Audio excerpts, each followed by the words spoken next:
Marahil, nung 2024, siguro marami tayong mga pagkukulang sa Panginoon. Siguro may mga shortcomings and failures po tayo sa Diyos nung nakaraang taon. May pinamuhay tayo ng klaseng buhay na hindi nakakalugod sa Diyos.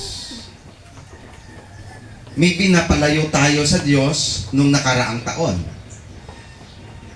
Pero sa likod po ng ating mga pagkukulang, naging mabait po ang Diyos sa atin. Naging mabuti po ang Diyos. Naging tapat po ang Diyos kahit tayo po ay hindi naging tapat. Now, itong year 2025, pinahintulutan po tayo ng Diyos na makaabot po sa taong ito. No, marami pong mga tao na hindi na po umabot ng 2025. Pero tayo po, andito pa po tayo, first Sunday of this year, andito tayo para purihin po ang Panginoon. So itong year 2025, binibigyan tayo ng Diyos ng chance, ng opportunity na magsimula muli. Ibig sabihin, ano man yung mga failures, shortcomings natin nung nakaraang taon, tapos na yon. Ngayon, binibigyan tayo ng Diyos ng panibagong pagkakataon, magsimula tayo muli. Okay? Kaya ang atin pong pag-aaralan ngayon, New Year, New Life, New Beginning. Okay? Bagong taon, bagong buhay, at bagong simula. Now, bilang mga anak ng Diyos, bilang mga Kristiyano, bilang mga mananampalataya at tagasunod ni Kristo, nais po ng Diyos sa atin. Nais ng Diyos na itong 2025 na ito, nais niya na iwanan po natin o talikuran po natin yung makasalanang pamumuhay at magsimula ng panibagong buhay kay Kristo. Yan po ang desire, yan ang kalooban ng Diyos sa atin. Kaya ang tanong po mga kapatid, gusto mo ba ng bagong buhay at bagong simula ngayong bagong taon? Amen. Amen? Gusto mo niyo ba yun? Amen. Bagong buhay at bagong simula. Mas maganda po na naumpisahan po natin yung taon na ito, tama ang desisyon na ginawa mo. Tama ang choice na pinili mo. Tama ang direksyon na tinatahak mo. Umpisa ng taon 2025. Okay? So yan po ang ating pag-aaralan ngayon. Gusto natin na bagong buhay, bagong simula, itong bagong taon na ito. Now, itong Ephesians 4:17 down to 32, ito po nagbigay sa atin ng apat na biblical na hakbang, no? Biblical steps na kailangan nating i-consider, lalong-lalo na sa pamumuhay ng panibago. Paano tayo magsimula? Anong gusto ng Diyos na ipaabot sa atin sa passage na ito? Okay, so the first biblical step na i-consider po natin for us to live a new life and new beginning, ito yung unang step na i-consider. We must leave sin behind. We must leave sin behind. Kailangan nating talikuran yung kasalanan. Verses 17, let me read in Tagalog translation. 17 hanggang verse 19. Okay? Verse 17, sa pangalan ng Panginoon, sabi ni Pablo, iginigiit kung wag na kayong mamuhay gaya ng mga taong hindi nakakilala sa Diyos. Walang kabuluhan ang iniisip nila. Verse 18. Dahil nadiliman ang isipan nila sa pag-unawa ng mga espiritual na bagay, at nawalay sila sa buhay na ipinagkaloob ng Diyos dahil sa kamangmangan nila at katigasan ng kanilang puso. Nawala na sila ng kahihiyan, kaya nawilis sila sa kahalayan at laging sabik na sabik gumawa ng karumihan. Okay? Yan ang translation ng Tagalog. Now, sabi ni Pablo, huwag daw tayong mamuhay katulad ng mga taong hindi nakakilala sa Diyos. Yung kanyang kinakausap po dito, yung mga mananampalataya, mga kapatiran sa church ng mga Ephesian believers. Mga mananampalataya na ito, mga Kristiyano na ito. At sabi ni Pablo sa kanila, huwag na tayong mamuhay katulad ng mga taong hindi nakakakilala sa Diyos. Now, ang taong walang kaugnayan sa Diyos ay binubulag po ng kasalanan ang kanilang puso't isipan. Yun ang rason kung bakit hindi po nila maintindihan yung mga spiritual na bagay. Hindi nila maintindihan yung mga bagay na ginagawa natin para sa Panginoon. Bakit? Anong sabi sa 2 Corinthians? The God of this world hath blinded the minds of them that believe not. No? So, nadiliman pa po, nabulag pa ang kanilang puso't isipan sa mga bagay spiritual dahil po sa kasalanan. Dati ganito po ang ating kalagayan. Nung wala pa po tayong kaugnayan kay Kristo, nabulagan din po tayo. Hindi rin po natin nakikita yung katotohanan. Kasi bulag tayo sa katotohanan noon. Okay?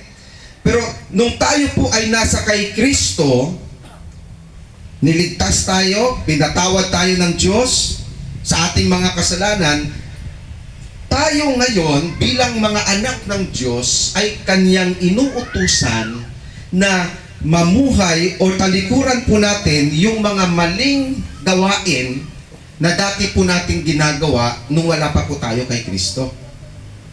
Kaya nga po may pagbabago.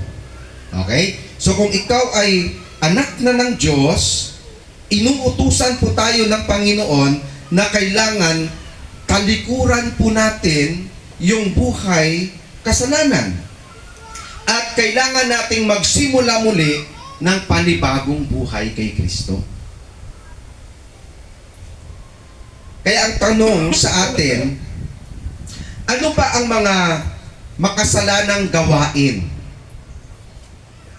na kailangan nating talikuran, mga masasamang gawain na noon na ginagawa natin na kailangan na nating talikuran bilang follower ni Christ, lalo na itong taon na ito. No? Kung gusto talaga natin ng panibagong simula, may mga bagay tayong talikuran.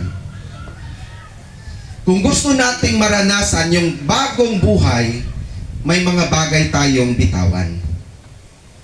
Kasi walang pagbabago sa buhay natin kung hindi natin bibitawan yung mga bagay na gusto ng Diyos talikuran ng mga anak niya. Okay? Ano bang mga makasalanang gawain na kailangan nating talikuran bilang mga tagasunod ni Kristo? No, basahin natin ulit, basahin ko dito sa verse 22. No? Basahin ko siya sa Tagalog translation. Hanggang 32 na po yan. Pakinggan niyo pong sinabi ni Pablo.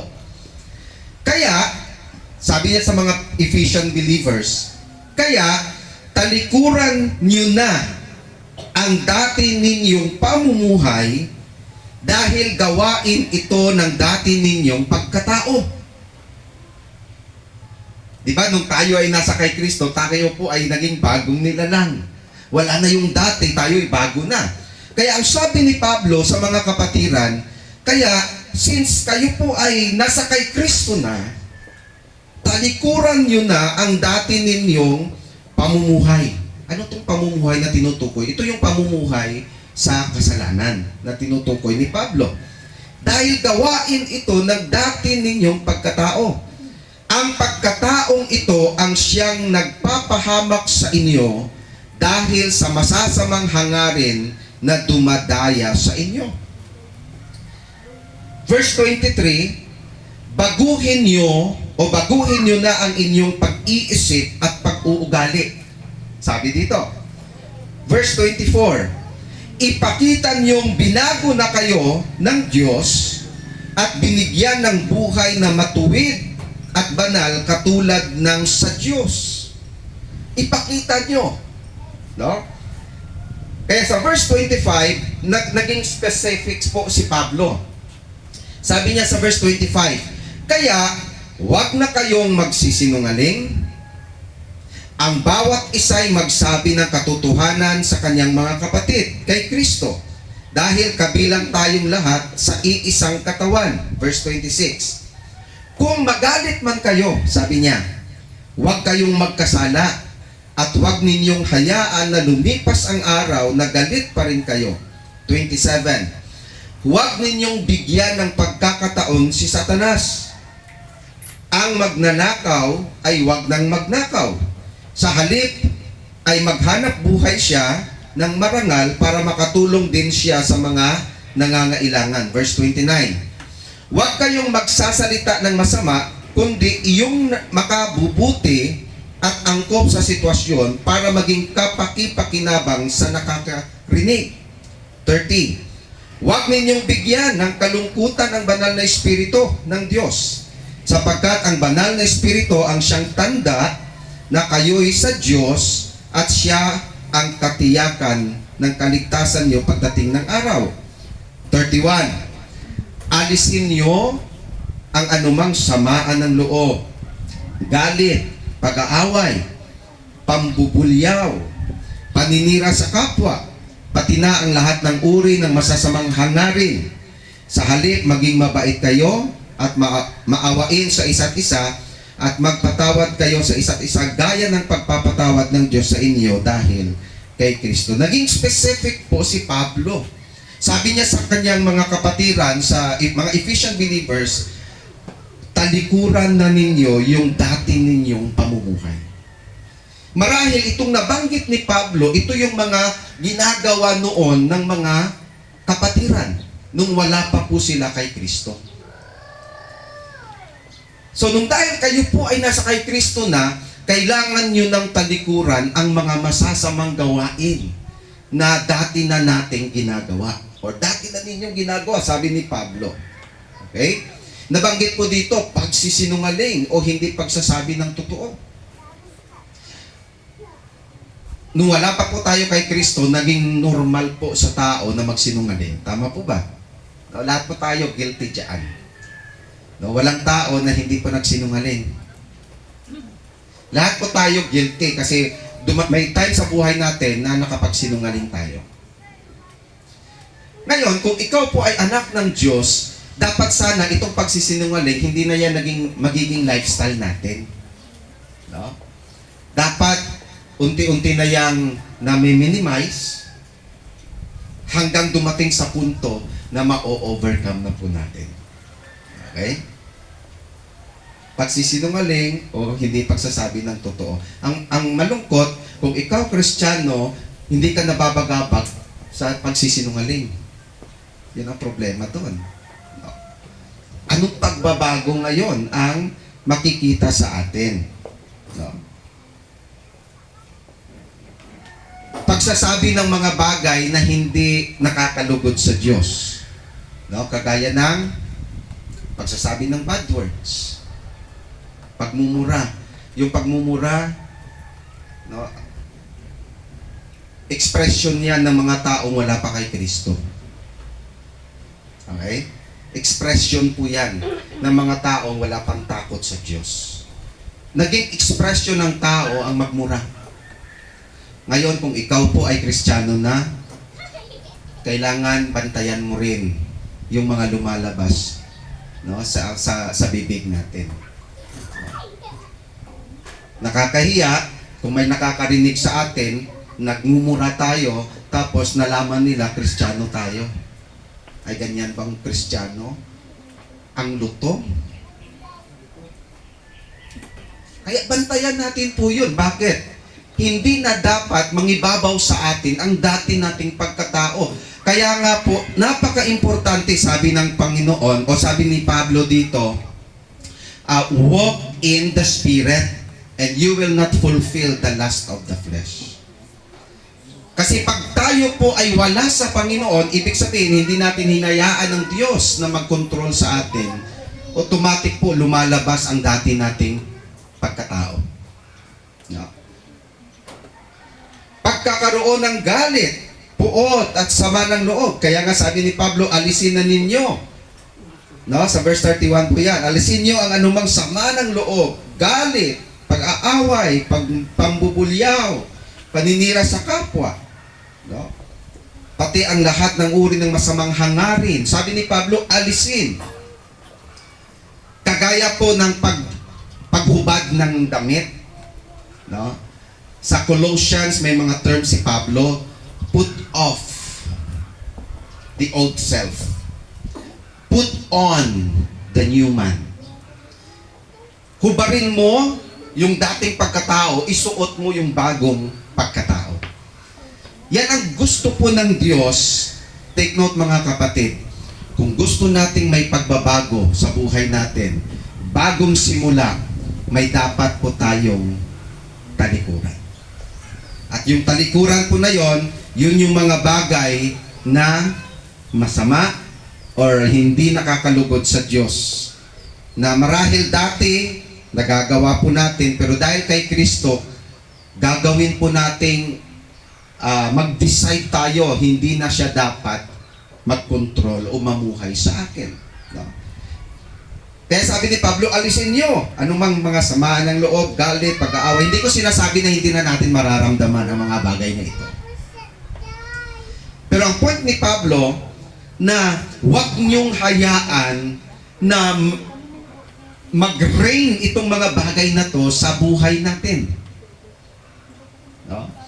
Pwede kasi sa isang Kristiyano, although pwede na siyang mamuhay ng klaseng buhay na kakalugod sa Diyos, pero itong mga bagay na nabanggit, pwede pa rin maghari sa Kanya. No? Kristiyano, pero puno ng galit. Pwede no? Kristiyano, pero hindi makaget over sa mga sa hatred, sa bitterness. Pwede pong mangyaring ganon. Kaya ang sabi ni Pablo, walang pagbabago sa isang Kristiyano kung panghawakan niya itong mga bagay na ito. New life, new beginning, then we must leave sin behind. Okay? Pagiging self-centered o pagiging makasarili, minsan hindi tayo aware, lumalabas din sa atin. Okay? Dapat sana Christ-centered, bilang Kristiyano, dapat Christ-centered. Kaya minsan nangingibabaw ang self, nagiging makasarili tayo. No? Pagkakaroon ng pagmamahal sa makamundong bagay. Kaya bilang isang Kristiyano, kailangan bantayan natin ang pagmamahal natin. Saan ba yung aking pagmamahal, sa Diyos ba o sa mundo? Okay? Even ang mga vices na meron tayo. No? Dati ganito ako, pero dahil ako na po ay nasa kay Kristo, kailangan ko na itong bitawan. Amen? Kasi may changes po dapat ang isang anak ng Diyos. If you claim that you are a child of God, then dapat may mga bagay tayong bitawan sa buhay po natin. Take note, ang bagong buhay kay Kristo ay magsisimula sa isang desisyon. Desisyon na pagsisihan at talikuran ang kasalanan. No, willingly. no? And sincerely, kasi pwede naman na hindi tayo willing bitawan ang mga bagay na ito. Hindi tayo sincere. So no wonder wala pong changes, walang transformation sa buhay po natin. No? Matatapos ang taong 2025, ganun pa rin tayo. Walang nagbago. Bakit? Hindi naman tayo gumawa ng desisyon. Desisyong talikuran yung mga bagay na dapat talikuran. Okay? So itong year 2025, new life, new beginning, ito na yung time siguro na binigay ng Diyos sa atin na kailangan nating isettle yung ating spiritual life sa Diyos. No?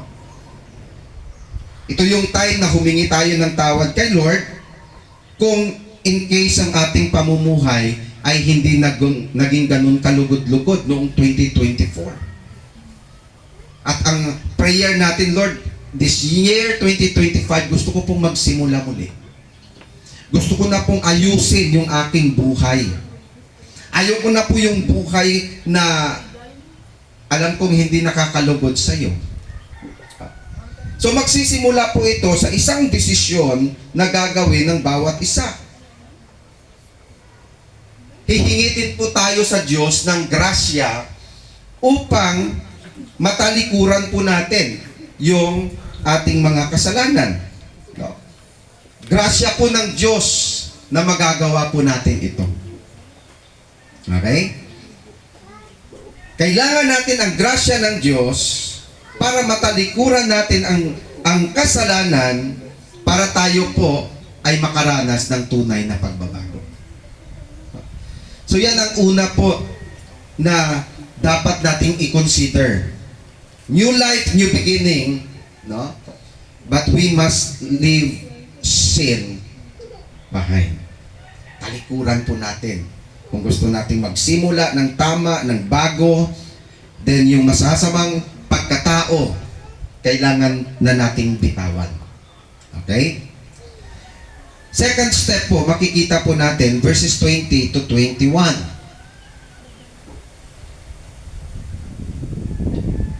20 to 21. Sabi ni Pablo, ngunit, hindi ganyan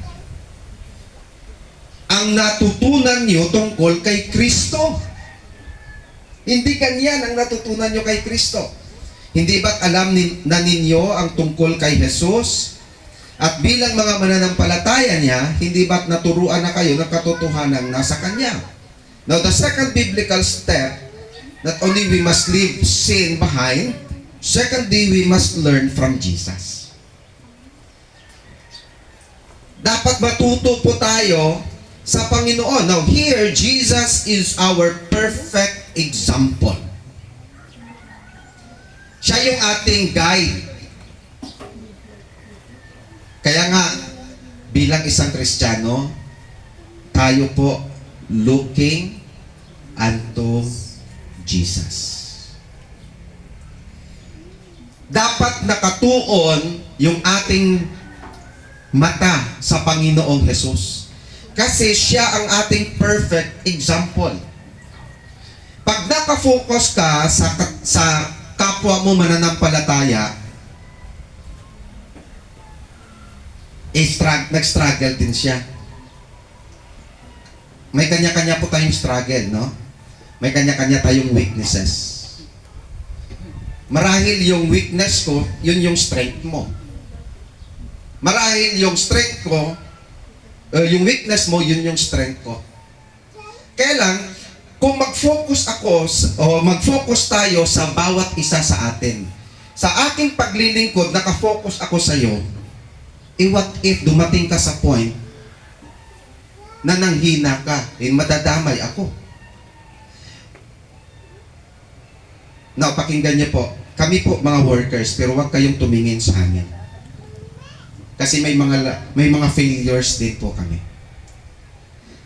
Alam niyo kung sinong titingnan natin? Si Jesus. Kaya nga, sabi ni Pablo, sabi ng Hebrews, looking unto Jesus. Kasi si Jesus ang perfect example. Kung nakatingin tayo sa tao, na mayroong kakulangan din, kung nakatingin tayo sa tao na mayroon ding mga pagkakamali, yun ang pipigil din sa atin minsan na magpatuloy sa paglilingkod sa Diyos. Bakit?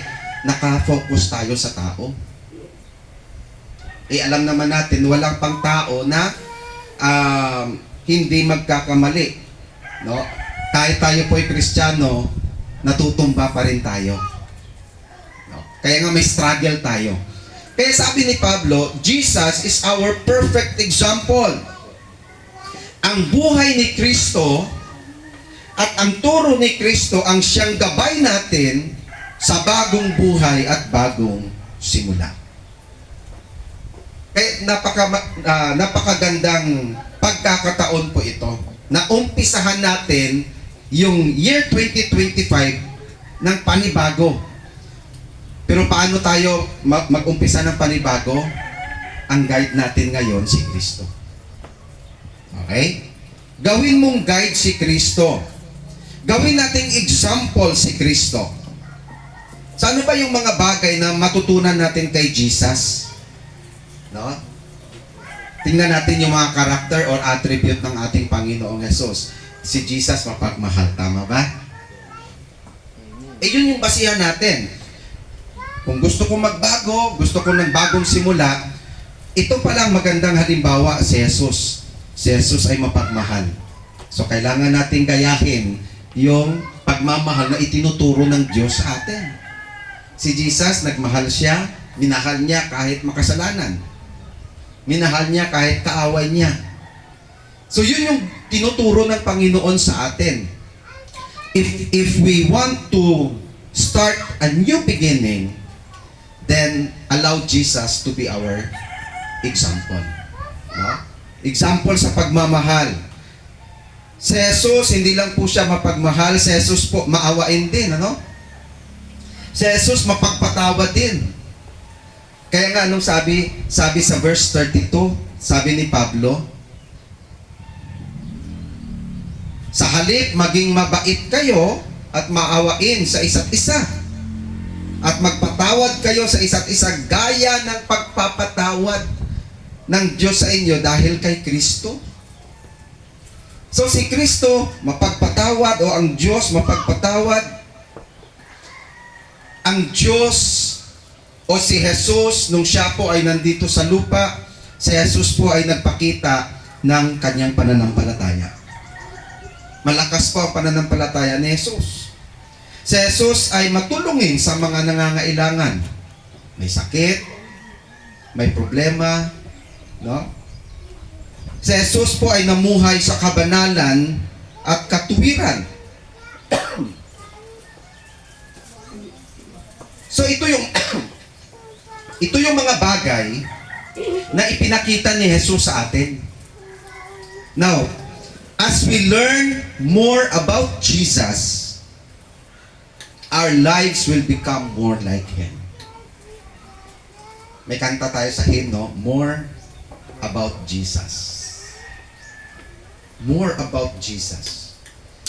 Kaya ang challenge sa atin, paano mo makilala si Jesus sa buhay mo? Gusto mo siya makilala? Know His Word. Hindi mo makilala si Jesus pag hindi ka nagbabasa ng Bible. Hindi mo makikilala kung sino si Jesus, kung ano si Jesus, kung hindi ka mag-spend time sa Kanya. Pwede ba yon? No? Makilala mo ba ang isang tao kung hindi ka magbigay ng oras sa Kanya? No? Sa amin nga minsan, no, sa aming mag-asawa, akala namin kilala na namin ang isa't isa. Pero habang tumatagal, mas nakikilala mo pa ang isang tao. Tama ba? Mas nakikilala mo pa. So, paano mo makikilala ang isang tao kung hindi ka nga nagbibigay ng oras sa kanya? Paano mo makikilala si Jesus kung hindi ka nagbibigay oras para basahin ang kanyang salita?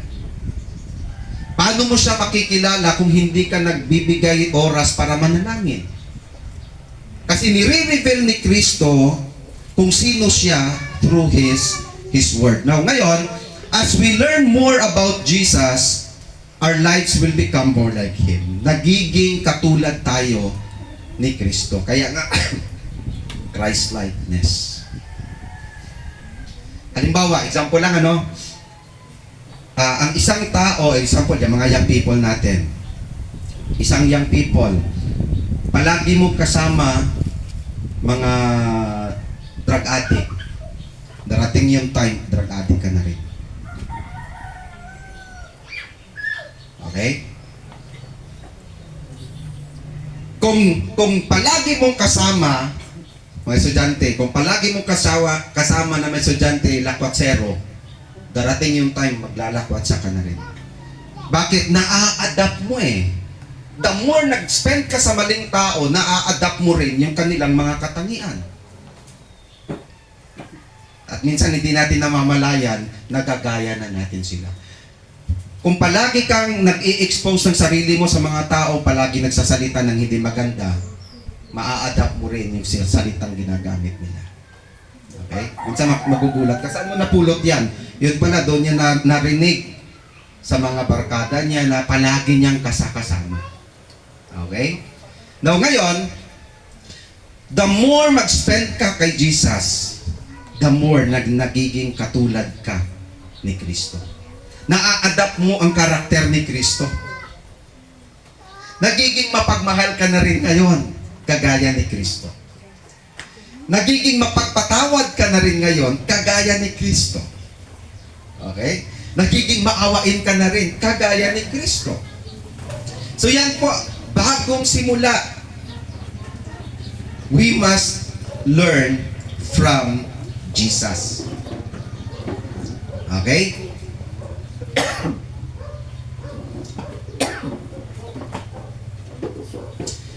Third biblical step. We must let God change our hearts and minds. Gusto natin ng bagong simula? Hayaan natin baguhin ng Diyos ang puso po natin. Ang isipan po natin. Kaya nga kanina, napakaganda yung prayer din ni Kuya Jovi, no? Change our hearts, O God. Di ba may kanta tayo niyan? Change my heart, O God. Change my heart. Napakaganda na umpisahan natin itong taon na to na may panibagong puso. Sabi din ni David, create in me a clean heart and renew a right spirit within me. We must let God change our hearts and minds. 22 and 23 ulit. Sabi dito,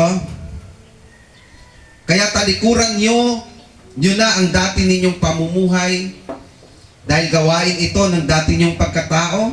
Ang pagkataong ito ang siyang nagpapahamak sa inyo dahil sa masasamang hangarin na dumadaya sa inyo.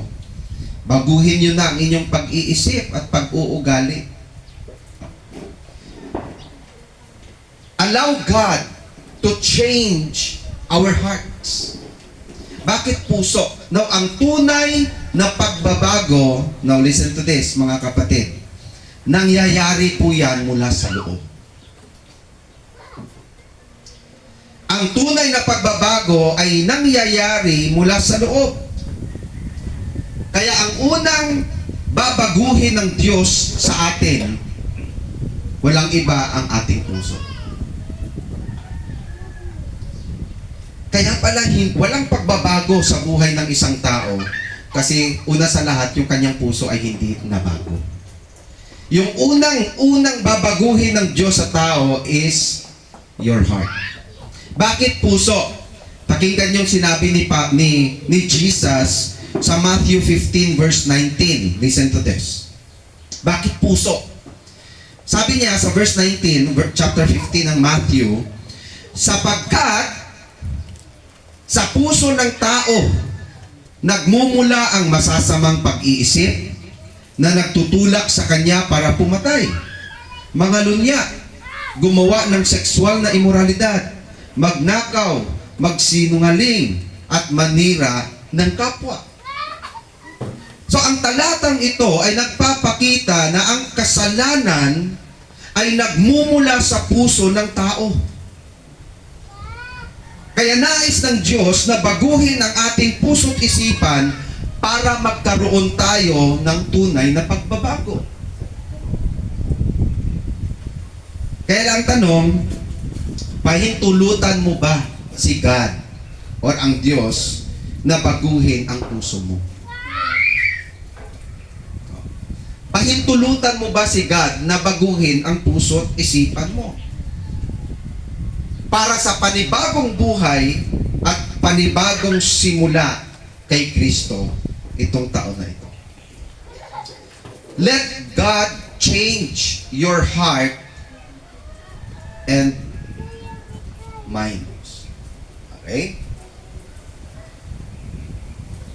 Now, ano ba, pastor, ang dapat gawin para mabago itong puso? Yung puso ko, gusto ko mabago ito ng Panginoon kasi diyan pala nagsisimula lahat. No? Lahat ng kasamaan nanggagaling sa puso. So, maliban na lang na baguhin ng Diyos ang puso natin, walang pagbabago po sa buhay po natin. No? Unless baguhin po ng Diyos yung ating mga puso. So, ang dapat po natin gawin, mga minamahal, kailangan po natin, of course, kailangan natin magpakumbaba sa harapan ng Diyos. No, humility. Mahirap magbago kung puno po tayo ng pride. Ang tao ayaw lumapit sa Diyos. Bakit? May pride eh.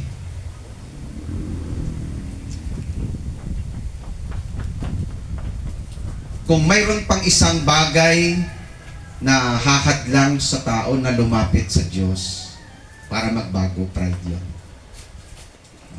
Iisipin ng tao, kaya niya, sarili niya. Iisipin niya na okay lang siya, kahit alam niya, kailangan niya ang Diyos. So ayaw niyang lumapit sa Diyos, ayaw niyang tumawag sa Diyos. Ayaw niyang manalangin. Kasi akala niya, okay lang siya. Okay? So wala pong pagbabago pag hindi po tayo magpakumbaba sa harapan ng Diyos. Hindi natin magagawang pagsisihan, no, at talikuran ng ating kasalanan kung una sa lahat may pride sa puso po natin. Kaya yan yung isang bagay siguro na dapat ma-learn natin. Learn to humble ourselves before the Lord. Nang point ko po, gusto mo ng bagong simula, then hayaan natin yung pride umalis or tanggalin sa ating mga puso and allow God, Lord, change my heart. Gusto ko po ng bagong buhay, bagong simula. Okay? Magpakumbaba sa harapan ng Diyos. Pagsisihan natin ang ating mga kasalanan, and that includes willingness.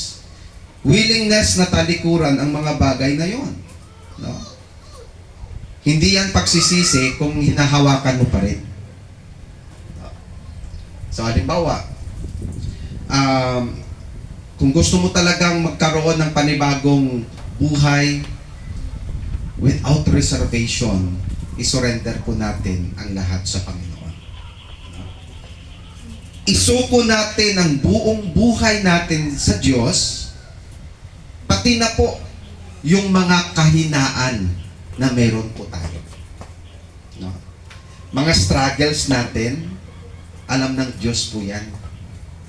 Yung mga weaknesses natin, alam ng Diyos po yan. At mas ma-experience natin yung pagbabago ng Diyos kung nakikita niyang tayo po ay nagpapakumbaba sa kanyang harapan, asking for His help. Lord, baguhin mo ang isip ko, baguhin mo ang puso ko, turuan mo ako, Panginoon, mamuhay ng bago. Kung tayo po ay nagpapakumbaba sa harapan ng Diyos, we will experience God's transforming power, no, in our lives. New life, new beginning. So we must let God change our hearts and minds. And the fourth biblical step, we must live a new life by the grace of God. Now look at the verse 24. Sabi ni Pablo, ipakita niyong binago na kayo ng Diyos at binigyan ng buhay na matuwid at banal katulad ng sa Diyos. Binigyan tayo ng Diyos ng bagong pagkatao kay Kristo. Tama ba?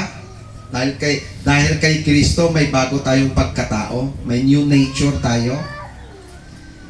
So dapat pala, dahil may una tayong bagong pagkatao, dapat makita sa atin sa paraan ng ating pamumuhay.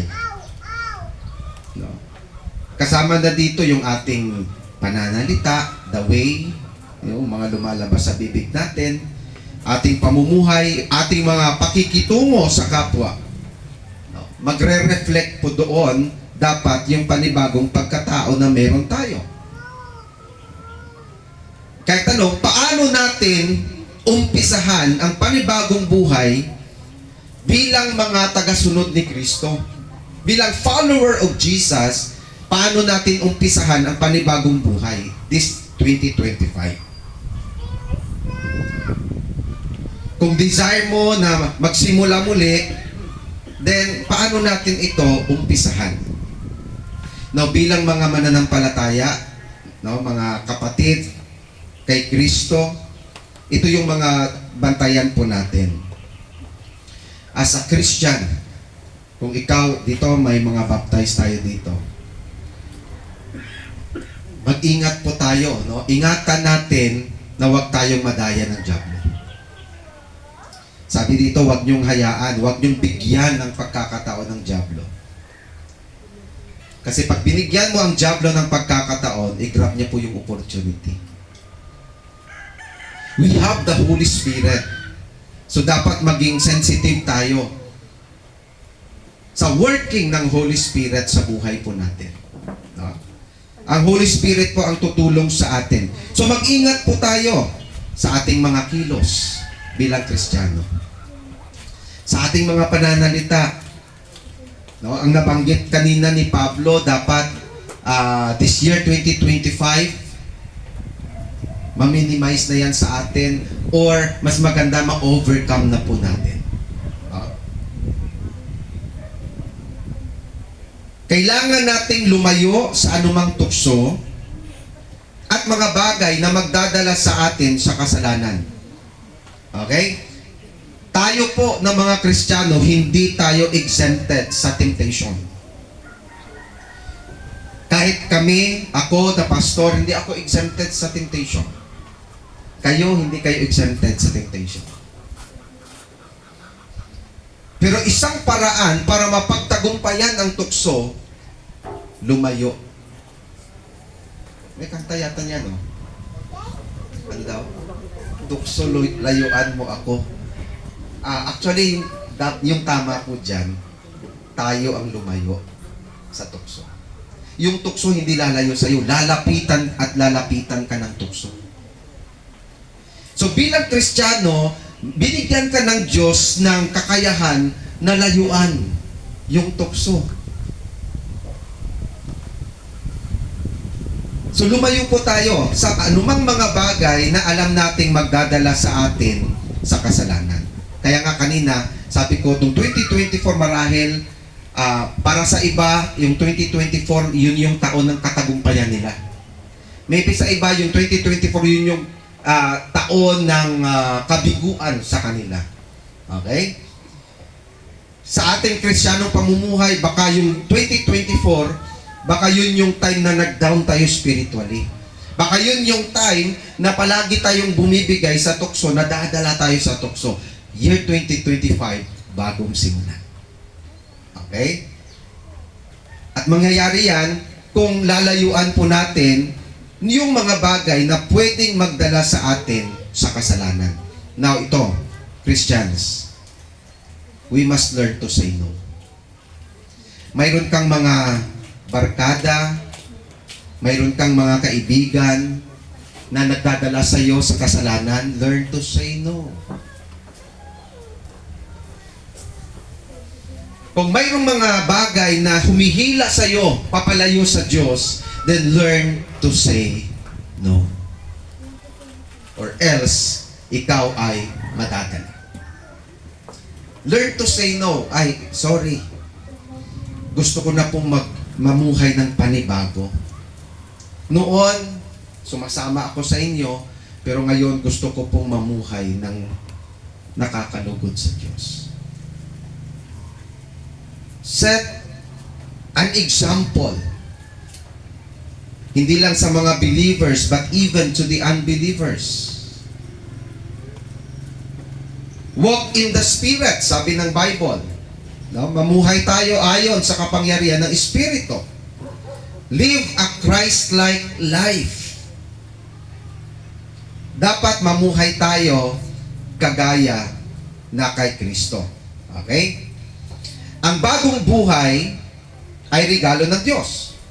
Praise God for that. Gamitin natin ito para magbigay inspirasyon sa iba at maipakilala si Jesus sa pamamagitan ng panibagong buhay natin kay Kristo. Now, ito yung encouragement. Ang pagbabago, mga kapatid, walang overnight. Ang pagbabago ay isang proseso. May mga challenges, totoo. Pero wag po tayong sumuko. Wag kang sumuko. Nasa proseso pa tayo. No? May kanta nga ang mga bata, He still working on me. He's still working on me. Hindi pa tapos si God sa buhay natin. Marahil, itong taon na ito, mag-uumpisa siya ulit. Unti-unti niya tayong babaguhin kung hahayaan mo ang Diyos na kumilos sa buhay mo. Paano kanya babaguhin kung hindi ka magko-cooperate? Paano kanya tutulungan kung ikaw mismo hindi gumagawa ng parte mo? Pagdating sa kaligtasan, wala po tayong parte dyan. Lahat ng yan, parte ng Diyos. Pero sa buhay Kristiyano, mayroon tayong parte. You have to do your part for us to experience, no? For you to experience new life. So may mga bagay po tayong dapat gawin. So kaya nga, isang proseso ito, kahit may challenges, pero sana wag po tayong sumuko. Ang biyaya ni Kristo ang tutulong sa atin, ang banal na Espiritu ang gagabay sa atin. Amen? Yun ang maganda. Kasi itong transformation, itong new beginning, itong new life na to, hindi mo ito gagawin sa sarili mong lakas. Kasi alam ng Diyos, hindi mo kaya, hindi ko kaya. Kaya nagbigay siya ng katuwang natin para maabot yung transformation na yon. And mayroon tayong Holy Spirit. Andyan si Jesus. All we have to do is to depend. Lord, help me. Tulungan mo ako, bigyan mo ako ng iyong biyaya. God, the Holy Spirit, guide me, control me. Kung ganyan pong attitude natin, then posible po yung pagbabago. Kay Kristo, posible ang bagong simula. Kay Kristo, posible po ang bagong buhay. Kaya, I will close in this. Bagong taon, 2025. Sana nga po, huwag na nating hayaan na itong 2025, yung mga dati nating ginagawa, ganun pa rin ang gagawin natin sa bagong taon na ito. Halimbawa, sa ating paglilingkod sa Panginoon, kung noon, naging pabaya tayo sa ating spiritual life, walang growth sa spiritual life mo kung hanggang ngayon maging pabaya ka pa rin sa spiritual life mo. Gusto mo ng bagong simula, umpisahan mo ng tama. Umpisahan mo ng tamang pagpapasya. Ito bang desisyon na gagawin ko? Nakakalugod ba ito kay Lord?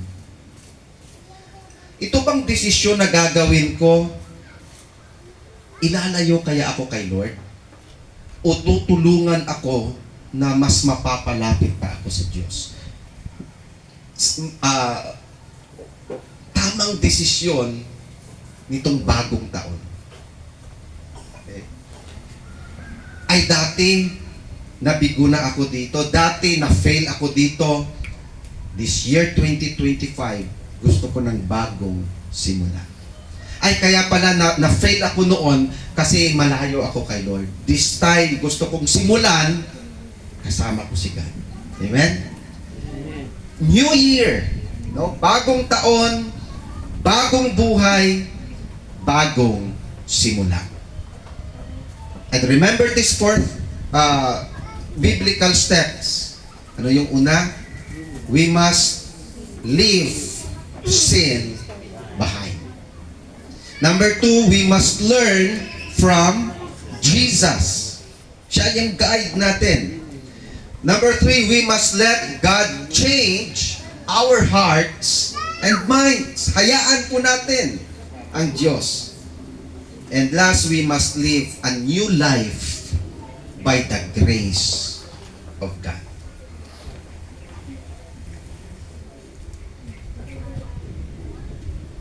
Let us bow down our heads, please.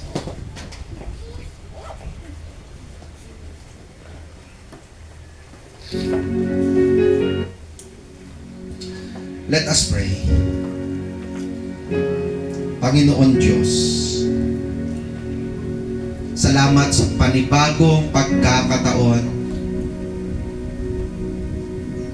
Salamat sa bagong taon na ito na binigay at pinahintulutan niyo po kami umabot, Panginoon, sa taong ito. Lord, salamat sa iyong mga salita, O Diyos, na nagbigay sa amin ng encouragement.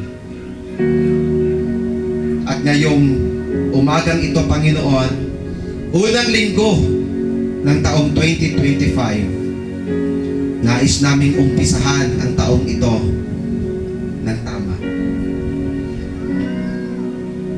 Bagong simula, bagong buhay itong 2025, Lord. Pero hindi namin ito magagawa, O Diyos, kung wala po kayo. Pero tulungan niyo po kami na amin din pong magawa yung aming parte. Tulungan niyo po kami, Panginoong, talikuran, bitawan yung mga bagay na maaaring magdala sa amin papalayo sa iyo. Habang nakayuko po tayo, mga kapatid. Kapatid, gusto mo ba ng bagong simula? You must leave sin behind. May mga bagay ka ba na kailangan mo nang i-let go? May mga kasalanan pa ba sa buhay natin? Marahil hindi siya mabigat na kasalanan. Marahil mga minor sins. Pero yung mga minor sins na yon, nakaka-apekto ng relasyon mo, yung fellowship mo sa Diyos. Maybe it's time for you to let go.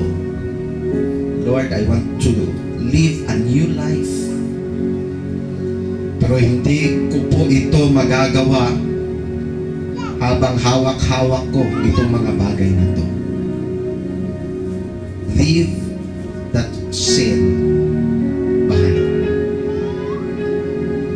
Willing mo bang talikuran or i-let go yung mga bagay na yan? Lord, sorry, dahil kahit Kristiyano ako, nadadala pa rin ako. Nakakapagsalita pa rin ako ng hindi maganda. Minsan hindi ko namamalayan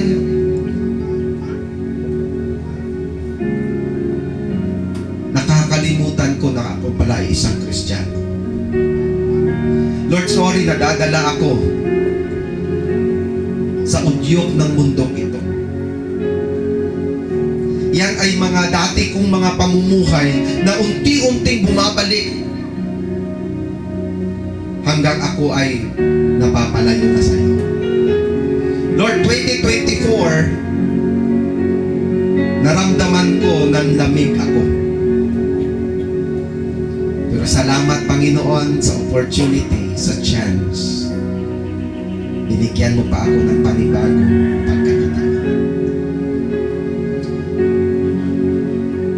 Children of God, anak ng Diyos, gusto mo ba ng bagong simula? Leave sin behind. Learn from Jesus. Lord, teach me. Tulungan niyo po ako na this year 2025 ay mas lalo kitang makilala. Mas lalo akong magiging close sa iyo. At yung mga karakter mo, tulungan niyo po akong makita din yan sa buhay. Lord, I allow you to change my heart. Change my mind. Renew my minds, Lord. Allow natin si God. And live a new life by the grace of God. Lord, help me. Grasya mo lang, Panginoon, na magagawa ko ito. Without you, Lord, hindi ko magagawa. Sana ganyan po ang ating desire ngayong umaga. Huwag kang umuwi na hindi mo hahayaan si God na baguhin ka. Lord, change my attitude. Lord, change my perspective. Lord, change my lifestyle.